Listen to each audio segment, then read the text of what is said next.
MZ TV. I thought I would give you a slightly different angle today, more of the door here leading into the kitchen, a little bit of my mirror over here. Some of you might be a little nervous, freaking out that you can't see the clock and you don't know what time it is, so let me turn this a little bit and you will be able to see the time. Then I'm going to turn it back though. There you go, it is 6:15 a.m. Welcome to another edition of MZ TV. I've talked a lot about our dog here, Charles. This dog, I'm telling you, there's only one creature on the planet that likes my electric fan more than I do, and that is Charles. He loves to come in here. I told you we've bonded. He sits on my lap, and I give him a shoulder massage. You know, just he loves it. Relaxes the scapula. A little bit of trapezius work I give him. He loves it. And all the while, the fan is blowing on his hair. So I'm going to show you a video, a short little clip of a video I took yesterday showing Charles enjoying the fan. You have to watch every detail. Watch towards the end is his eyebrows are blowing. It is so cute. It is so cute. What a nice dog. You like the fan, don't you? Oh my God, you love the fan. You like the fan so much. Oh my, you love it better than me. Oh, look at that. You love when your hair blows around. Oh.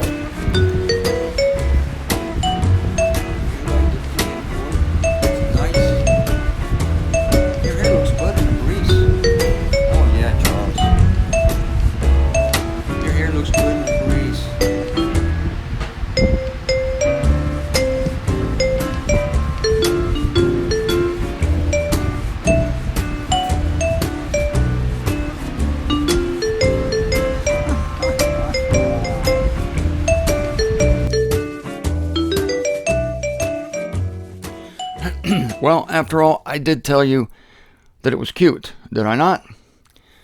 All right. The last couple days, I've really been delving into some deep issues. Deep, wide, high. So let's take a practical tack today. Not that that isn't practical, but something that we wrestle with here on planet Earth. It's a tough place, planet Earth. Hate to talk about it sometimes, but we have to do it. I always like to keep a good mix coming in. Practical applications coming out to you. Practical applications in the body of Christ. I don't want you to forget our celestial destiny. And of course, I'm continually bringing forward to you elements of Paul's gospel so that we can understand the transcendent grace of God more than ever. And I have to warn you of the apostasies, the growing apostasies, the more complicated and more far-reaching apostasies of Christianity, because they are trying more and more to conquer the world, to seduce the world, to really make the world brain dead and to accept their version of God. You know, in the book of the Unveiling, when Satan is cast down to the earth and he's goes crazy, basically because he knows his time is short, right? He knows he has a short leash, so he's furious. Well, we're already seeing an indication of this. The fury of Satan is coming through the Christian religion. Paul says in Ephesians 6 that we do not wrestle against flesh and blood, but against principalities and powers. Great spiritual forces of wickedness among the celestials. Likewise, Satan wants to wreck the earth.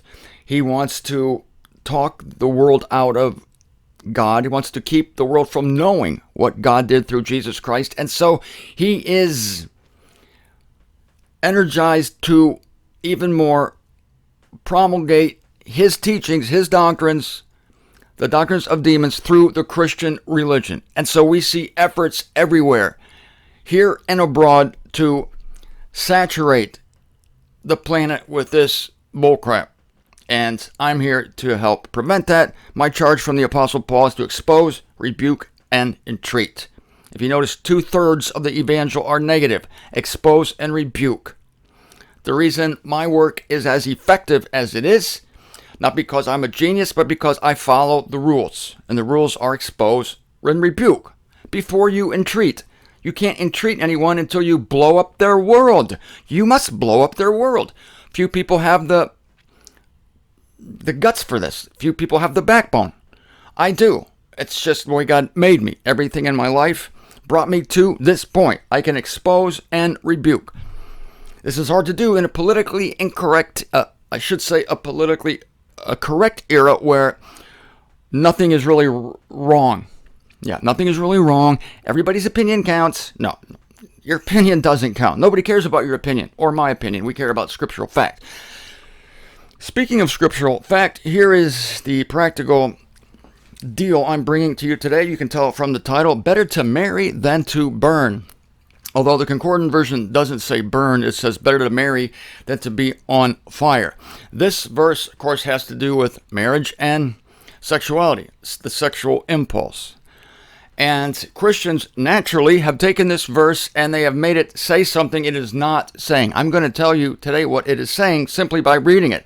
I don't have to spend pages and pages or talk to you hours and hours trying to tell you what Paul meant to say. I'm going to tell you what he did say. And of course, you have to look at the context. And what am I going to do? Yes, correct. I'm going to look at the context. I'm going to go with the Concordant version of be on fire. All right. Oh, some people, yes, this is the common Christian. I'll give you the common Christian perception of this. They look at be on fire as general sexual insistence. It's like the sexual drive, the sexual urge, generally, due to the hormones in your body. Males, that would be testosterone. Females, estrogen. Pretty sure about that? Yes. So, Christians say that the only way to get any sexual relief that Paul considers legitimate is to marry. So, if you have any sexual urge whatsoever, you can't get rid of it. No, you can't get rid of it unless you find a girlfriend, court her, buy her a giant diamond ring, go to the justice of the peace. This is a long process. For some people, it takes a year. Some people, it might take a few months. I can't see it taking less than that. Some people take 2 years. And not until you are finally, by the law vested in me, you're finally married by this hocus pocus person of the state that has nothing to do with God's marriage, by the way. Until that happens, no, you cannot put that fire out any other way, because the Christians think that the fire here, that being on fire, that is burning, is a general sexual lust. That must mean that Paul is against masturbation, because that's the simplest way to get rid of, it's a bad way to put it. Well, it's actually a good way to put it. Sexual frustration, sexual desire. Just take care of it. Self-eroticize. All right? Make it happen on your own. If God didn't mean for you to do this, he wouldn't have put the toys within reach. Very clever, very efficient. It doesn't cause much pain to other people. It's a beautiful thing to keep the beast at bay. So, thank you, God and Jesus. But Christians think masturbation is a sin. Yes, they think it's unlawful. Well, find me even in the law of Moses that says that's unlawful. Oh, yes, I know. They use the Onan story of that man who refused to take his deceased brother's wife as his wife, would not go into her to produce seed. He didn't want another kid. So he spilled his seed on the ground and God killed him. Oh, it's a sin to spill your seed on the ground. No, it's not. It's only a sin if you're breaking the law. That is, the law that required a man to produce children for his sister-in-law in the event that his brother has deceased. That was the thing that God killed him for. So, these Christians are so squeamish about things. Just do it. But they don't, and they use this verse, which is terrible. Now, let's go to 1 Corinthians chapter 7. Paul says, now concerning what you write to me, we're not sure what they wrote to him. Paul just assumes they know what it was. It is ideal for a man not to be touching a woman. Yeah, see, Paul is putting out a series of ideals here, and then he is giving concessions. Paul realizes that human beings will be human beings. Boys will be boys. Girls will be girls. Paul wishes it wasn't the case because Paul has no problem in this area. For some reason, Paul, I think his sex drive was just like a little minimal. He just barely had a little sex drive. Maybe he was a little running a few quarts low on testosterone. I don't know. He seems kind of manly in other ways. But anyway, he wasn't too moved by the feministas. And so Paul says, it's ideal not even to touch a woman. All right? And his audience at this point is like laughing at him like, yeah, Paul, right. So he quickly brings a concession in here.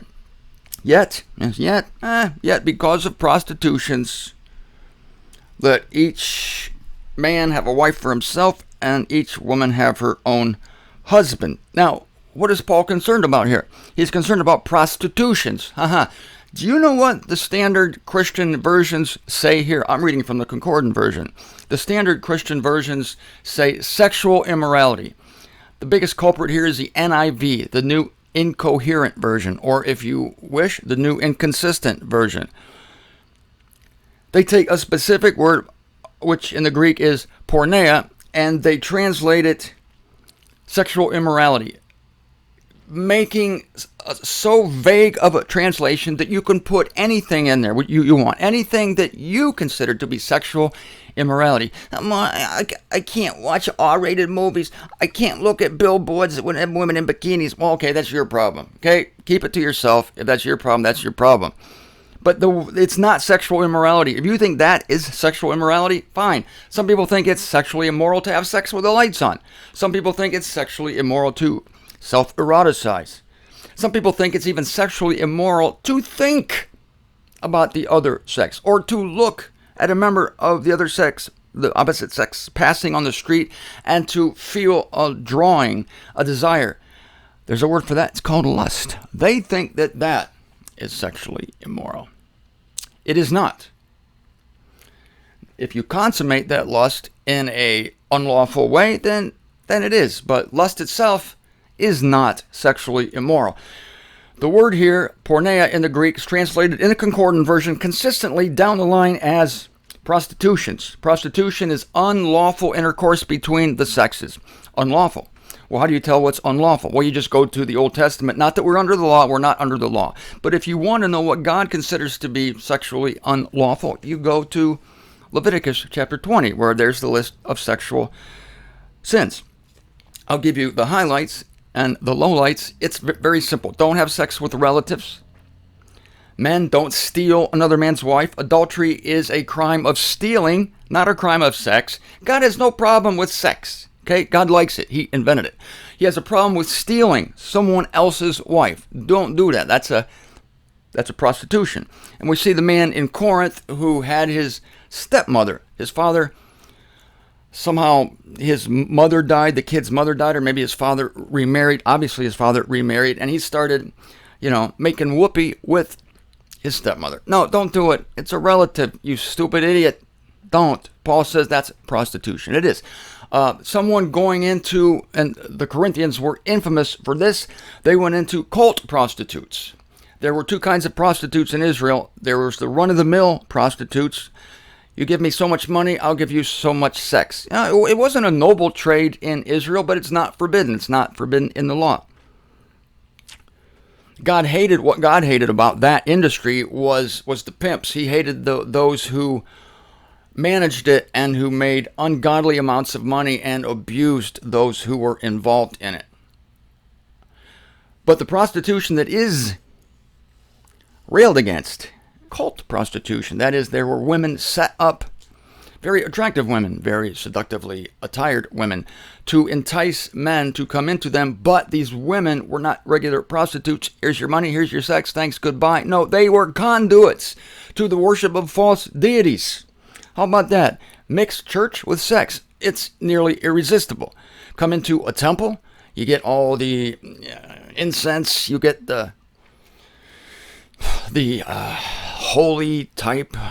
No, maybe there was music there. I don't know. But they were beautiful women, and they escorted you into rooms, and you became aligned with a false god. The false gods used these women to bring worship to themselves. Solomon fell prey to some of them. That's prostitution. Women having sex with animals, that's prostitution. That's forbidden in the Old Testament. A man lying with a man as he lies with a woman, that's prostitution. We're talking penetration. Man with man, penetration. Yeah, you know where they put it. That's a sin. There's nothing wrong with men showing intimacy to one another, depending on what culture you're in or what time you're in. Certain things between men are more acceptable than others. I remember reading somewhere that Abraham Lincoln slept with his law partner, the guy from Virginia. His name was Herndon. They shared an apartment above somewhere, the courthouse. This was in Illinois before Lincoln became president, and it was common then for men to sleep with each other. They weren't sexually active, of course not, but they were, there was no stigma attached to men showing intimacies to one another. I have gay men every once in a while writing me and saying, Martin, what are you doing next weekend? No, just kidding. They ask me, is this wrong? I have these feelings. Some of them think they're terrible feelings. I feel guilty. And I always tell them, there's certain things, yes, that you can show affection to a man if you have to, but just don't put that in there. Can you not do that? You don't have to do that. You really don't. All right? You don't have to do that. I don't know. Find an alternative. Just don't do that. You don't have to do that. What are you doing? Stop it. Stop it. This is what Paul's talking about in Romans chapter 2 also. And the women of Romans chapter 2 who are committing things beside nature, they are bestialists. Is that a word? Bestiality. Bestiality is the thing. One who practices bestiality would be a bestialist. Don't do it, ladies. Don't do it. If you see a horse smoking a cigarette and a woman next to it smiling, that's a bad scene. Get away. Walk away. Back away. I don't recommend it. I never have. I never will. So let's go back to 1 Corinthians chapter 7. The wife has not jurisdiction of her own body, but the husband, yet likewise the husband also over the wife. Do not deprive one another, except sometime it should be by arrangement for a period that you should have leisure for prayer. This is always an amazing thing to me, that marriage is all about sex. It is. I'm sorry. And sex is not necessarily intersecting body parts. It's the whole sexual charge of the marriage. It can happen when you're holding hands. It's a very sexual act, very intimate act to hold hands. I think so. Kissing, or just the electricity in the atmosphere that happens whenever men and women pass nearby one another. Kind of like magnetic forces. Now, that is sex. And this is supposed to be going on constantly in the marriage, so much so that you have to call a timeout just to pray. Harold, we've forgotten to pray in 2 months. We've been so, don't say it. So, okay, now this I'm saying as a concession, not as an injunction. I'm telling you, Paul's giving concessions here. I'm not going to go through the whole chapter, but he's giving concessions as he's going, saying, this is the ideal, but if you can't do that, then do this. The ideal is not to even touch a woman. Okay, what's plan B, Paul? Okay, you touch a woman, then you can't help it. You get married. That's the ideal. And if you're married, stay married. Paul says, stay married, stay married. Somebody might say, but Paul, what if we get divorced? Paul says, oh, God. All right, yes, I know things happen. So if you get divorced, then stay single, right? He just keeps giving a series of concessions. Paul's not this crazy like Southern Baptist dude who's bringing people under bondage. He's not bringing law back. He's not. So he's not vexing people. He's not, wringing them like a sponge, trying to make them conform to some new law that's just disguised in sheep clothing. Paul's not doing that. Now, here's the key verse. I'm finally getting to it. I'm about to end the show here. I might have to elaborate on this Monday. Probably not. I want to finish it now. Now, I'm saying to the unmarried and to the widows. Remember, the whole context here is marriage. Keep that in mind. Watch this. This is what I do. This is what I do. You count on me for this, for what you're about to see. What you're about to see and experience, you count on me for this. I have a knack for this. I am a stickler, a purveyor, a lover of context. Watch this. I am saying to the unmarried and the widows that it is ideal for them if they ever should be remaining, even as I. See, if you're a widow, if your husband has died, or if you've been left, if you've been abandoned in a marriage, stay single. Yet if they are not controlling themselves, let them marry, for it is better to marry than to be on fire. Not controlling themselves. And the whole issue here is marriage. There are some people who, they have to be married. They need to be married. They want to be married. And if they're not married, then they will, to make up for that lack, they will go out and commit prostitutions. This has nothing to do with masturbation, because that's not a prostitution. Paul's not saying the only way to get sexual relief is to marry. Because anybody who's ever self-eroticized knows, I've been told this by friends, that no matter how many times you do that, it's a temporary relief, but it doesn't take care of that need to be married. These Christians act like that somebody who self-eroticizes is taking care of all their problems, all their sexual problems are gone. No, if you just need to be married, want to be married, and you're not married, you can self-eroticize 10 times a day. It's not going to get rid of the desire to be with another person. It's a temporary expedient. So the whole context here is marriage. And look at this. Let them marry. It is better to marry than to be on fire. To be on fire for what? General sexual excitement? No, be on fire to be married. That's the immediate context. It's marriage everywhere. Starting in verse 1 of chapter 7. But if you're not controlling yourself because you're unmarried, and what would it look like if someone in this context was not controlling themselves? They would be committing prostitutions. That was Paul's main point in verse 2. They're committing prostitutions. Masturbation is not a prostitution. They're going about and they're having sex with their in-laws, or they're having sex with near relatives. They're having, men are having sex with each other. They're imitating. It's penetration. See, marriage is all about penetration. This going in that, this going in that. And so these people are committing prostitutions because they need that. They need this going into there. Men do it by doing it with each other. It's an abomination. Don't do it. Women do it sometimes by going into animals, horses, donkeys, dogs. Don't do it. Do not do it. And so Paul says, but because you people have to do this, hump, I recommend you get married. It's better to be unmarried than to be on fire, than to burn for marriage, that is for the union, to burn for a sexual union with another being. See, it's a godly thing to want to enjoy a sexual union with another being, a warm, living, breathing being. This, masturbation is not even in the picture anywhere here. It's ridiculous. Paul's not saying the only way you can get sexual relief is to be married. No, there's several ways that are not unlawful. Okay, not unlawful. The ideal place for sexual union to take place, it's not the only place, it's the ideal place, is in a marriage. A committed relationship, a covenant relationship with God as the head, where the man is the head of the wife. That's ideal. There are other ways, as I said, don't want to get into that today, except with the idea of masturbation, but there are other ways. So this is talking about people who are on fire to be married. They should just go get married, because if they don't, then they might fall into other things. And Paul says later, if they're not controlling themselves, let them marry. Right? You remember that? Now he says that in that same passage. All right. I'm way long here. I hope this has been helpful to many of you. People have asked me if two single people are allowed to have sexual relations. Of course they are.